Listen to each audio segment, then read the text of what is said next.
नमस्कार। आज हम हिंदी साहित्य के एक बहुत ही खास और मजेदार टॉपिक पर बात करने वाले हैं, दोहा छंद। ये वो छंद है जो सिर्फ कविताओं की जान ही नहीं, बल्कि कॉम्पिटिटिव एग्जाम्स का एक पसंदीदा सवाल भी है। बिल्कुल सही। देखिए, चाहे यूपीएससी हो, स्टेट पीएससी हो या कोई भी टीचिंग एग्जाम, हिंदी व्याकरण में छंद से सवाल तो पक्का ही आता है, और उन सब में दोहा सबसे ज्यादा जरूरी है। तो चलिए आज इस टॉपिक को इस तरह से समझते हैं कि एग्जाम में कोई भी सवाल छूट ही ना पाए। ठीक है, तो सबसे पहले इसकी बुनियाद से शुरू करते हैं। आखिर ये दोहा होता क्या है? इसकी बनावट, इसकी संरचना कैसी होती है? देखिए, दोहा एक अर्धसम मात्रिक छंद है। अब इस शब्द पर गौर कीजिए, मात्रिक छंद। इसका मतलब बिल्कुल साफ है कि इसकी पहचान मात्राओं की गिनती से होती है, अक्षरों या वर्णों की गिनती से नहीं। ये अपने आप में ही एक सीधा साधा ऑब्जेक्टिव सवाल है जो अक्सर पूछा जाता है। जी हाँ, और इसकी हर एक लाइन में, हर एक पंक्ति में कुल मिलाकर होती हैं 24 मात्राएं। इस नंबर को बस दिमाग में बैठा लीजिए। दोहा मतलब एक लाइन में 24 मात्राएं। लेकिन ये 24 मात्राएं बनती कैसे हैं? यहीं पर दोहे का सबसे बड़ा सीक्रेट छुपा है। देखिए, हर पंक्ति दो हिस्सों में बंटी होती है। पहले हिस्से में होती हैं 13 मात्राएं और दूसरे हिस्से में 11 मात्राएं, मतलब 13-11 का एक सेट। यही 13-11 का कॉम्बिनेशन ही दोहे की असली पहचान है। और अब सवाल उठता है कि इन मात्राओं को गिनते कैसे हैं? ये तो बहुत ही आसान है। बस एक सिंपल सा रूल याद रखना है। जो छोटे स्वर हैं, जैसे अ, ए, उ, उनके लिए हम गिनते हैं एक मात्रा, जिसे लघु कहते हैं। और जो बड़े स्वर हैं, जैसे आ, ई, उ, ए, ऐ, ओ, औ, उनके लिए हम गिनते हैं दो मात्राएं, जिसे गुरु कहते हैं।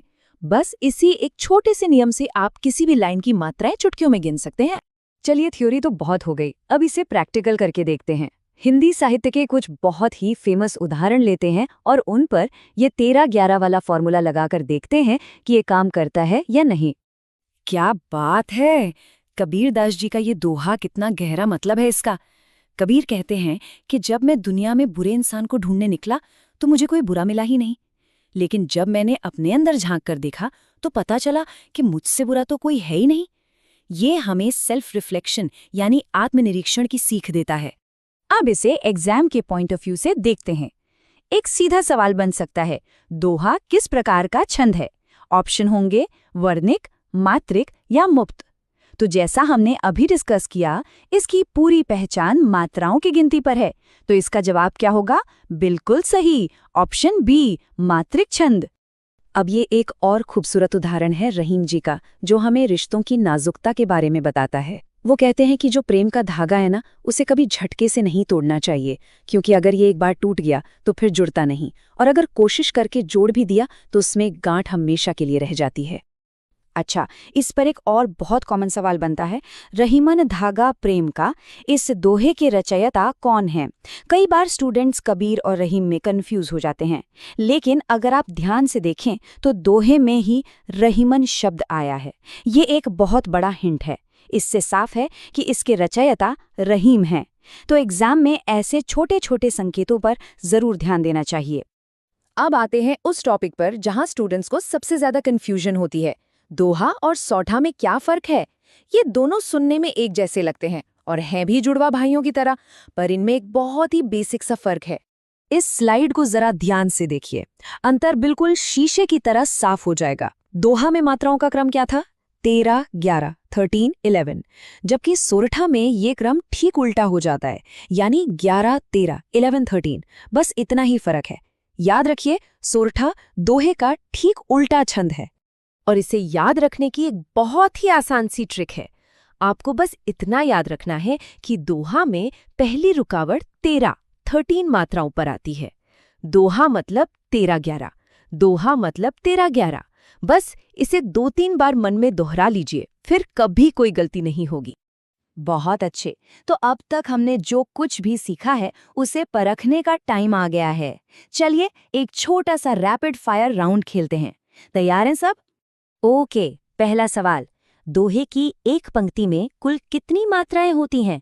सही जवाब है 24। दूसरा सवाल, रीतिकाल के प्रसिद्ध कवि बिहारी लाल मुख्य रूप से किस छंद के लिए जाने जाते हैं? उत्तर है दोहा। शाबाश। और तीसरा, सत्य या असत्य बताइए। दोहा एक वर्णिक छंद है। जवाब है असत्य, यह एक मात्रिक छंद है। बहुत बढ़िया। बहुत अच्छा। अब एग्जाम से ठीक पहले एक क्विक रिवीजन के लिए चलिए सारी इंपॉर्टेंट पॉइंट्स को एक साथ देख लेते हैं। ये है आपका रिवीजन कैप्सूल। तो ये 5 बातें हैं जो आपको हमेशा याद रखनी है। पहली, दोहा एक मात्रिक छंद है।